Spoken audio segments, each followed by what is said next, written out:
और संसद के मॉनसून सत्र से जुड़ी हुई बड़ी खबर आ रही है। बिहार वोटर लिस्ट रिवीजन के मुद्दे पर विपक्षी सांसद प्रदर्शन कर रहे हैं। काले कपड़े और काली पट्टी पहन करके प्रदर्शन किया जा रहा है।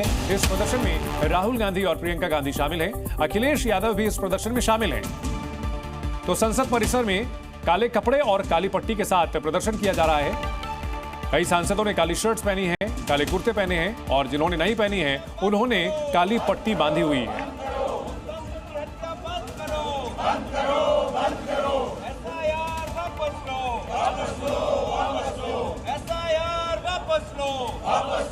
तो देखिए दो तस्वीरें, विपक्ष के प्रदर्शन के दौरान की तस्वीरें, जिस तरह से काली पट्टी बांध करके प्रदर्शन कर रहे हैं, काले कपड़े पहन करके प्रदर्शन कर रहे हैं और नारेबाजी की जा रही है। आरोप लगाया जा रहा है कि जो बिहार में वोटर लिस्ट रिवीजन किया जा रहा है, इसके जरिए इंडिया गठबंधन के वोटरों को मतदाता सूची से बाहर करने की साजिश की जा रही है। हालांकि यह मामला सुप्रीम कोर्ट तक जा चुका है और कोर्ट की ओर से उसमें कोई खास दखलंदाजी नहीं की गई है। और इस बीच संसद में प्रदर्शन करते हुए विपक्षी सांसद नारेबाजी कर रहे हैं। बिहार में इस साल चुनाव होने जा रहे हैं और विपक्षी इंडिया गठबंधन आरोप लगा रहा है कि वहां पर जो इंडिया गठबंधन के वोटर हैं उन्हें बाहर करने की कवायद की जा रही है। इस बड़ी खबर पर हमारे कई सहयोगी हमारे साथ जुड़ेंगे और जानकारियां देंगे। इन सबके बीच तस्वीरें आपको दिखाते हैं। अखिलेश यादव नजर आ रहे थे, राहुल गांधी नजर आ रहे थे, प्रियंका गांधी भी दिख रही थी और लोकसभा और राज्यसभा से वहां कार्यवाही शुरू होने के बाद की तस्वीरें हम आपको दिखा रहे हैं।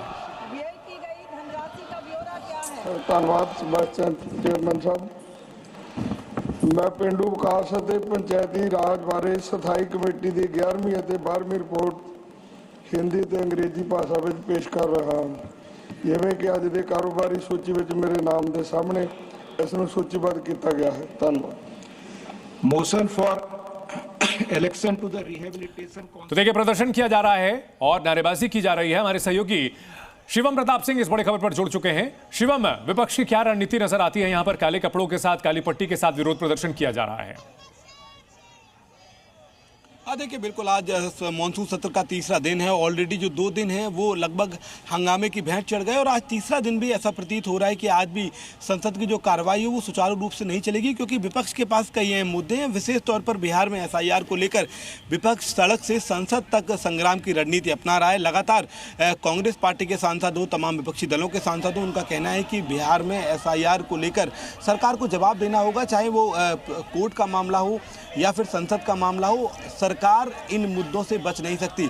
यहां तक कि विपक्ष आरोप लगा रहा है कि जानबूझकर जो विपक्ष के वोटर्स हैं, मतदाता हैं, विशेष तौर पर मुस्लिम, यादव, इनके वोट जानबूझकर काटे जा रहे हैं। जैसे महाराष्ट्र में बीजेपी ने कोशिश की कि बैक करंट से वो सरकार बनाए, वैसे ही बिहार में एक कोशिश की जा रही है और इसको लेकर लगातार हंगामा रहेगा। दरअसल विपक्ष ये चाहता है कि ऐसा प्रदर्शन होता रहे, क्योंकि अगर एक बार संसद सुचारू रूप से चलने लगी तो जो मेन मुद्दे हैं, चाहे वो एसआईआर हो, पहलगाम के हो, ऑपरेशन सिंदूर को लेकर हो, या फिर आज जो डोनाल्ड ट्रंप ने, इन सब के बीच शिवम, अगर राहुल गांधी की बात की जाए तो राहुल गांधी इस विरोध प्रदर्शन की अगुवाई कर रहे हैं। संसद पहुंचने के बाद उन्होंने कुछ बयान दिया, क्या कुछ कहा? Why is he saying it so many times? Why is he saying it so many times? Why is he saying it so many times? Why is he saying it so many times? ठीक है, तो यहां पर Rahul Gandhi cease fire के मुद्दे पर घेरते हुए नजर आए हैं। जिस तरह से डोनाल्ड ट्रंप लगातार यह दावा कर रहे हैं कि उन्होंने सीज फायर करवाया, इस मुद्दे को भी उठाने की कवायद शिवम नजर आती है। तो एसआईआर और पहलगाम अटैक के बाद जिस तरह से ऑपरेशन सिंदूर किया गया था और डोनाल्ड ट्रंप का बयान, उसको भी राहुल गांधी उठा रहे हैं।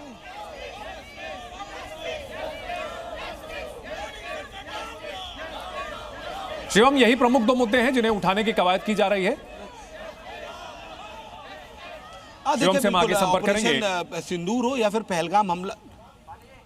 इस बीच शिवम अपने दर्शकों को सुनाते हैं कांग्रेस सांसद इमरान मसूद से बातचीत में क्या कहा। अभी ने उनसे बातचीत की है, सुनाते हैं अपने दर्शकों को। देखिए आगे का प्लान अभी कुछ हम लोग जो हैं लोकतंत्र को बचाने के लिए लड़ रहे हैं। हम लोकतंत्र के प्रहरी के रूप में काम कर रहे हैं। जो कुछ देश के अंदर हो रहा है, जिस तरह से चुनाव आयोग का इस्तेमाल कर करके लोगों को मताधिकार से, उनके संवैधानिक अधिकार से वंचित करने का कुछ प्रयास हो रहा है, उसको रोकने के अंदर हम लोग लगे हैं और चाहते हैं कि पार्लियामेंट में आए और पार्लियामेंट में आप सार्थक चर्चा करें और पूरी बात बताएं, चूँकि पार्लियामेंट में आप इधर उधर की बात नहीं बोल सकते। पार्लियामेंट में आपको एक एक बात लोकतंत्र के मंदिर में साफ बतानी पड़ेगी। सर, लेकिन केंद्र सरकार ये कह रही है कि आप लोग सुप्रीम कोर्ट गए, वहां से भी कोई राहत नहीं मिली, अब आप लोग चुनाव आयोग पर आरोप लगा रहे हैं। चुनाव आयोग अपनी एक प्रक्रिया को पूरा कर रहा है जो होनी चाहिए चुनाव से पहले। ऐसा कौन सा चुनाव आयोग के पास वो आ गया कि उन्हें रातों रात इतने वोट काट दिए, इतने बढ़ा दिए, इतने कर दिए। कमरे में बैठ करके आप सारे खेल कर रहे हो कि इधर का वोट काटो, इधर का बढ़ाओ, इधर का कराओ। देश के अंदर दलितों को, शोषितों को, जो आदिवासी हैं और पिछड़े वर्ग के लोग हैं और अल्पसंख्यक वर्ग के लोग हैं, उनके वोटों को आप निशाना बना करके काटने का काम कर रहे हो। आप कभी बता देते हो बांग्लादेश के, कभी नेपाल के, कभी कहीं के। आपने आज तक ये नहीं बताया कि आपने कितने लोगों को आइडेंटिफाई किया कि कौन बांग्लादेश का है, कौन बर्मा का है और कौन पाकिस्तान से आया हुआ है। अगर वो लोग, विपक्ष की ओर से बार बार यह आरोप लगाया जा रहा है कि इंडिया गठबंधन के वोटरों को लिस्ट से बाहर करने की कवायद की जा रही है। इन सबके बीच किस तरह से बयानबाजी आ रही है, कांग्रेस अध्यक्ष मल्लिकार्जुन खड़गे समेत और बीजेपी नेताओं ने पर क्या आरोप लगाए गए हैं, आपको सुनाते हैं। इतिहास को उल्टा लिख रहे हैं। उन्होंने जो सही इतिहास है, जो खुद जवाहरलाल नेहरू जी ने भी जो डिस्कवरी ऑफ इंडिया ऐसा बहुत बड़ा ग्रंथ लिखा, उन्होंने इतिहास लिखा, उसको भी वो नकारते हैं। सरकार जवाब देना चाहिए, वो क्यों रिजाइन करे, कारण क्या है, इसके पीछे क्या राज है। हमको तो ऐसा दिख रहा है कि दाल में कुछ काला है, नहीं तो उनका हेल्थ भी ठीक है और वो अच्छे हमेशा अपनी वोकैबुलरी को ठीक रखते हैं। पद का मोहन भागवत जी ने, पूछ लो, आप पूछ लो तो पूछना सर।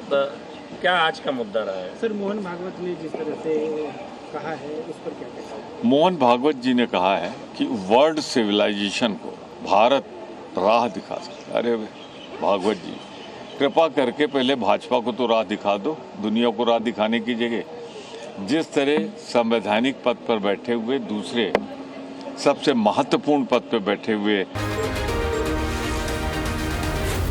जी